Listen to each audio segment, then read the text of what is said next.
അസ്സലാമു അലൈക്കും. നാളെ മുഹറം 9 മറ്റന്നാൾ മുഹറം 10 എല്ലാവരും പരിശുദ്ധമായ മുഹറം 9-നും 10-നും പ്രത്യേകമായി നോമ്പെടുക്കുവാൻ ശ്രദ്ധിക്കുക.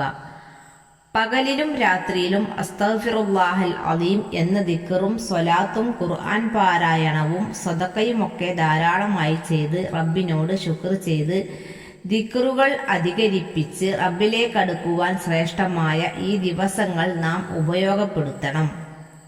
മുത്ത് റസൂൽ സല്ലല്ലാഹു അലൈഹി വസല്ലമ തങ്ങൾ ഷഹറുല്ല എന്ന് ഷറഫാക്കപ്പെട്ട അവിടുത്തെ നാവ് കൊണ്ട് പറഞ്ഞ മാസമാണ് മുഹറം മാസം. അഫ്ളലു സിയാമി ബഅദ റമളാൻ ഷഹറുല്ലാഹിൽ മുഹറം.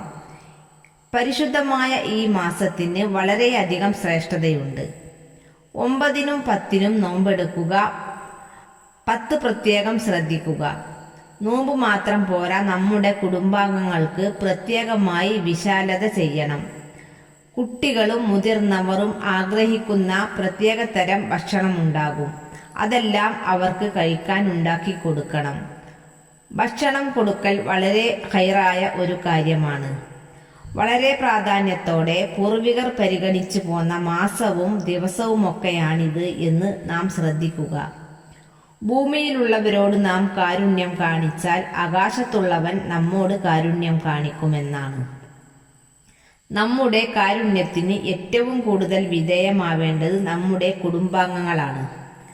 നല്ല ദിനം വരുമ്പോൾ നമ്മൾ ഏറ്റവും കൂടുതൽ വിശാലത കാണിക്കേണ്ടത് അവരോടാണ്. അതുകൊണ്ടാണ് ഈ ദിവസത്തിൽ കുടുംബാംഗങ്ങൾക്ക് പ്രത്യേകമായി വിശാലത ചെയ്യാൻ പറഞ്ഞത്.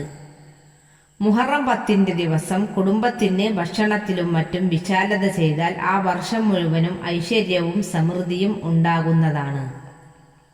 ആ വർഷം മുഴുവനും അള്ളാഹു അവർക്ക് വിശാലത ചെയ്യുന്നതാണ്. ഇമാം നവവി റഹിമഹുല്ല പറയുന്നു, അറഫ ദിനത്തിലെ നോമ്പ് 2 വർഷത്തെ പാപങ്ങൾ പൊറുക്കുന്നു. ആശുറയിലെ നോമ്പ് 1 വർഷത്തെ പാപം പൊറുക്കുന്നു. ഒരാൾക്ക് ചെറുപാപങ്ങൾ ഉണ്ടെങ്കിൽ അത് പൊറുക്കപ്പെടുന്നു.